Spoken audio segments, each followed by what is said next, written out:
Shalom, sesuatu yang baik pasti terjadi hari ini.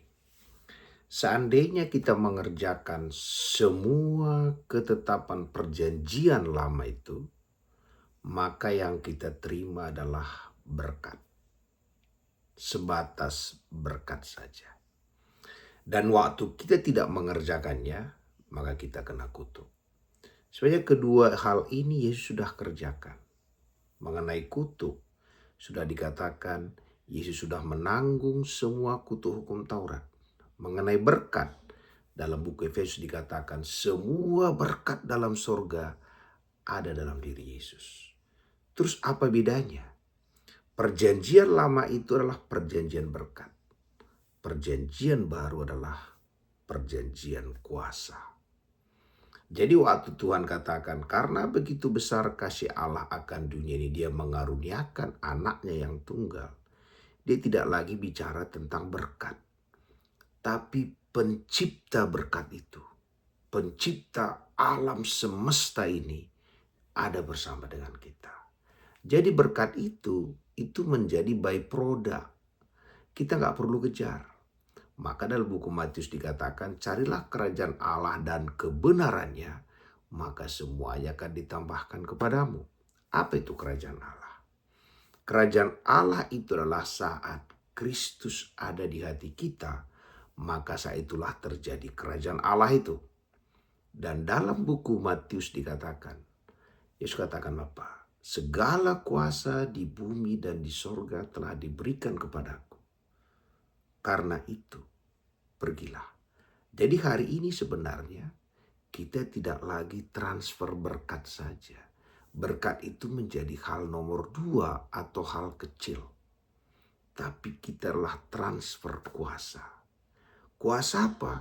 Kuasa Allah yang bisa memindahkan orang dari kegelapan kepada terangnya yang ajaib.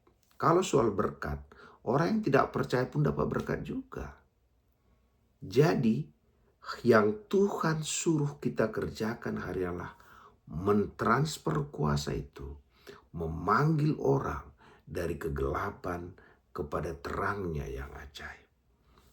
Jadi jangan lagi kita bertanya apakah Tuhan sayang sama saya. Dia sudah membuktikan dengan kematiannya di kayu salib. Jadi kenapa kita tidak pernah ada waktu memberitakan Injil kepada orang lain? Kita nggak bisa mentransfer kuasa kepada orang lain.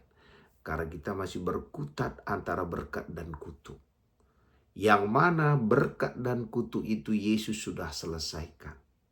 Jadi hari ini kerjaan kita hanya satu. Untuk menyampaikan kuasa Allah itu. Menceritakan Kristus kepada bangsa-bangsa. Sebelum kita menceritakan Kristus kepada bangsa-bangsa, menceritakan Kristus kepada diri kita, kepada penyakit kita, masalah keuangan kita dan sebagainya. Dan kuasa yang ada bersama kita adalah segala kuasa. Dan kuasa itu ada dalam diri Yesus dan Yesus ada bersama dengan kita.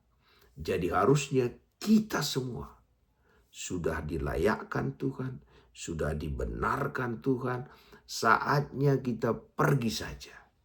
Maka dalam buku Kisah 1 dikatakan, dan kamu akan menerima kuasa pada saat Roh Kudus turun di atas kamu. Dan kamu akan menjadi saksiku.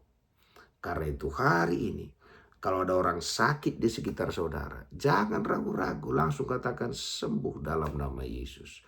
Kita ini memiliki kuasa yang tak terbatas dan hanya bisa tersalur lewat ucapan kita. Jangan lagi tertipu yang mengatakan kamu kurang kudus, kurang layak, kurang. Yesus bersama dengan kita. Kalau Yesus pun bersama dengan kita, apalagi yang kurang? Dia yang menguduskan kita, dia yang membenarkan kita.